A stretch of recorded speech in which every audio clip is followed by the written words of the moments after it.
Olá, nós voltamos agora com a nossa segunda parte da aula e vamos iniciar com a definição da pessoa com deficiência. Então, o que é uma pessoa com deficiência? É aquela pessoa que tem impedimento de longo prazo, de natureza física, mental, intelectual ou sensorial, em qual a interação com uma ou mais barreiras pode obstruir sua participação plena e efetiva na sociedade em igualdade de condições com as demais pessoas, ou seja, nós temos que sempre entender que a deficiência é aquilo que vai trazer prejuízo para a pessoa quando ela está em interação com mais pessoas através de uma barreira. Então, quais são os alunos que são atendidos dentro da educação especial? Qual é o nosso público? As pessoas com deficiência, com transtornos globais do desenvolvimento, com altas habilidades e superdotação. E quais são as definições de deficiência? Nós vamos começar pela deficiência física. Ela consiste numa alteração completa ou parcial de um ou mais segmentos do corpo humano, acarreta no comprometimento da função física, apresentando sob diversas formas. Elas podem ser deformidades de membros, congênitas ou adquiridas, ou, se não, algumas também deformidades que acontecem no percurso. As deformidades estéticas não fazem parte das deficiências físicas, porque elas não trazem dificuldade no desempenho de nenhuma função. As deficiências múltiplas, elas constituem na associação de duas ou mais deficiências. Para além dos fins do cadastro, a questão do trabalho pedagógico deve sempre considerar não apenas a somatória das deficiências, mas também o nível de desenvolvimento e as possibilidades funcionais na questão de comunicação, de interação social, de aprendizagem, e o que determina cada uma dessas deficiências na questão das necessidades educacionais.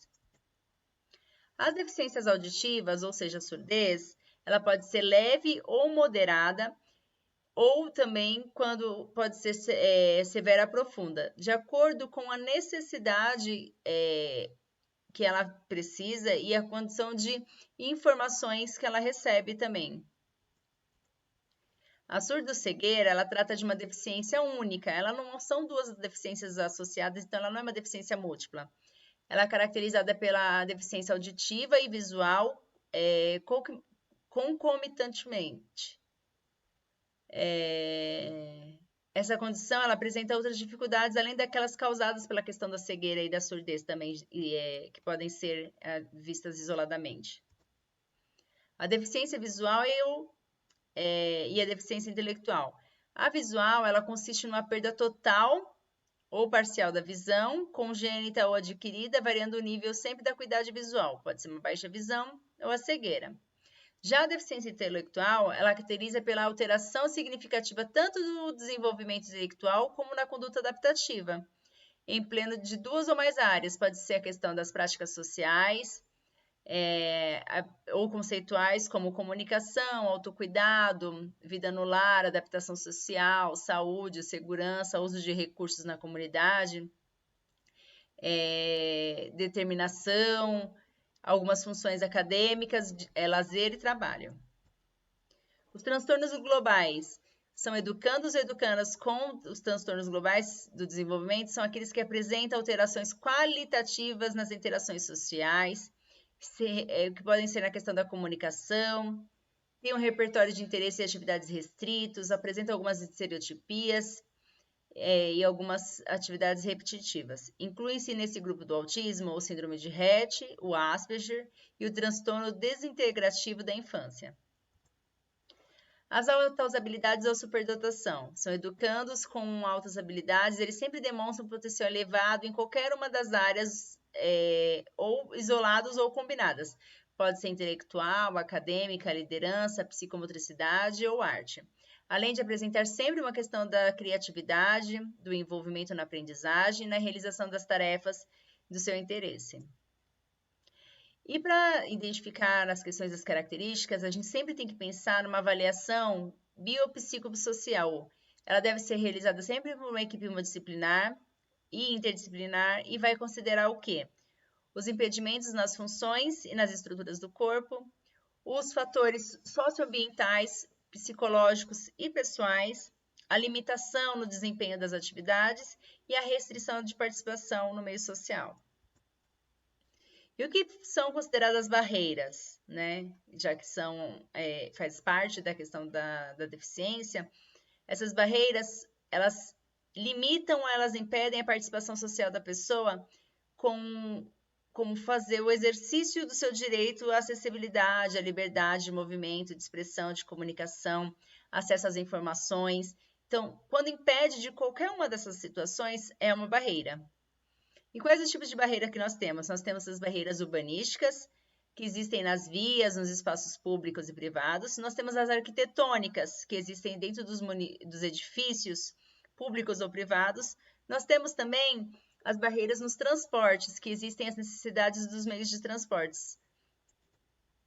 Temos as barreiras nas comunicações, ou seja, que impossibilita a expressão e reconhecimento de mensagens, de informação, por causa de algum sistema de comunicação de tecnologia. Nós temos as barreiras atitudinais, ou seja, aquela que acontece através do comportamento da pessoa, e isso prejudica a participação social da pessoa com deficiência. E as barreiras tecnológicas, que dificultam ou que impedem o acesso das pessoas a essas diferentes tecnologias. E quais são as contribuições do professor educacional especializado?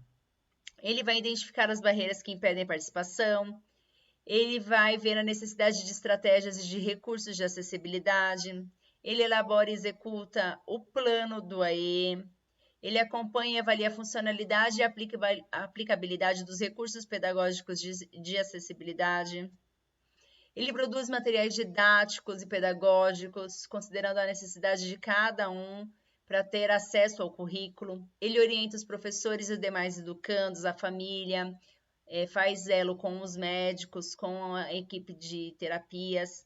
Ele usa recursos de tecnologia assistiva de forma a ampliar as habilidades funcionais para que eles consigam realmente participar com mais autonomia. Ele articula e acompanha o trabalho dos professores em relação ao desenvolvimento das aprendizagens. E o coordenador pedagógico? Para ter uma escola realmente inclusiva, todas essas pessoas fazem parte dela, né? O professor, aí o coordenador. Ele vai elaborar, ele vai ajudar a elaborar e a implementação e avaliação do PPP da unidade, contemplando o AE. Ele identifica em conjunto com a equipe, o estudo de caso, então vai verificar se esse aluno precisa ou não do AE. Ele acompanha a elaboração e execução do plano, ele participa da elaboração e assegura a execução dos planos dos educandos e orienta toda a equipe. Ele garante o fluxo das informações que tem na escola sobre as discussões mediante os registros utilizados. Ele assegura a articulação do trabalho do desenvolvimento da unidade entre o professor responsável pelo AE e os demais professores. Ele apoia a articulação entre os professores responsáveis pelo AE e o aluno do entorno. E assegura também a participação do professor de atendimento educacional especializado dentro dos horários coletivos. E o diretor da escola, o que compete? Ele assegura as condições necessárias para a plena participação dos educandos e educandas com deficiência, TGD ou altas habilidades. Ele coordena aí a elaboração do PPP e assegura todo o processo de elaboração, revisando a questão da institucionalização do AE. Ele organiza o funcionamento da unidade de modo a atender a demanda que precisa dessa questão do público-alvo da educação especial. Ele garante a articulação do trabalho entre todos os professores responsáveis pelo AE e os educadores da unidade e os outros profissionais. Ele estabelece parcerias intersensoriais. Ele proporciona a participação da comunidade educativa, além de familiares e de responsáveis. Ele gere conjuntamente as instituições auxiliares que vão trabalhar em conjunto com a escola e com a AE. E é o docente da sala de aula. Ele participa da elaboração, da execução e da avaliação do plano. Ele discute com os educandos público-alvo da educação e com a família a questão do estudo de caso e do acompanhamento dessa atividade escolar. Identifica em conjunto com o coordenador pedagógico pelo AE os educandos que necessitam do atendimento e organiza articuladamente com os professores do AE os recursos didáticos e pedagógicos que visam eliminar as barreiras.